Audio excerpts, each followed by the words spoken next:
Hello, everyone, and welcome to my presentation for the final project of 15463 computational photography, extending the lifetime of broken mobile phone lenses through deconvolution.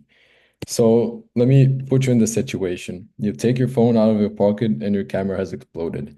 Happened to me completely randomly. I still have no idea why. And I thought it was unusual, but when I looked online, it happened to a lot of people as well. And this is really odd. Had literally no reason for that to happen. But anyways, I looked up how much it would be to fix it, and it'd be around $200. So I thought that I would rather turn to my good old friend, computational photography, to do something about it instead. So the problem when that happens is that it can turn a pretty well-engineered piece of glass, such as the iPhone cameras, into basically a single element, simple lens with scratches and all broken, and the images come out like garbage. So is there something we can do about it? Well, I thought back to the deconvolution lectures, and that's the route I went down on. Quick recap on the imaging model that we pick up. So we assume that the lens has a point spread function that acts as a low pass filter, and then we can model the blurry image B that we get out of it as the convolution of kind of a ground truth image I, uh, added with some Gaussian noise with zero mean. And so the goal of deconvolution is to retrieve this image I. Couple different ways to express the same problem. We can do it in a matrix vector form as well as in the frequency domain, thanks to the convolution theorem, both of which come in handy. So a little more in PSFs. What we saw in class and a lot of the more basic types of deconvolution approaches assume a spatially invariant PSF, meaning that the same PSF is modeled as convolving the entire ground truth image. Now, from my own phone, I know that this isn't always the case, and you can have something like what you see on the right here with a spatially varying PSF. This is a specific model for it, where we have these matrices U and K sub B. The Ks are the individual localized kernels, and the U's basically weigh how much each pixel is influenced by each kernel when we do the convolution. So the very first method is Wiener deconvolution. Um, all it does really is add this first dampening term so that when you're doing the division in the frequency domain, things don't explode due to noise. And so you can actually get something out of just doing regular unfiltering. But as we can see here, there's a couple of weird little artifacts that we get out of it that aren't super good, and the quality of the image isn't also super good. So we move on to something better. So ADMM is one of the methods we talked about in class.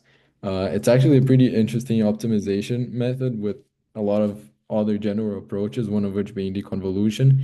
And this total variation form of the problem is the same one we're going to use from now on, where we have a reconstruction term, where our goal is to find this latent image X that when we blur it with the known convolution kernel K, and it's our goal is to reconstruct B from it, our blurry image.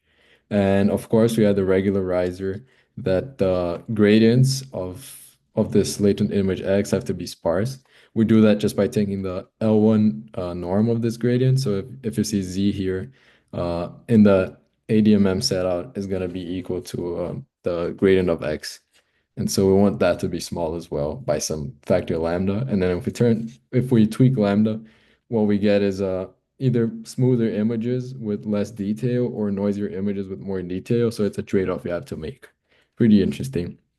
But then the most interesting one, in my opinion, my main focus for this project was to do total variation deconvolution, but with the Douglas-Rashford algorithm.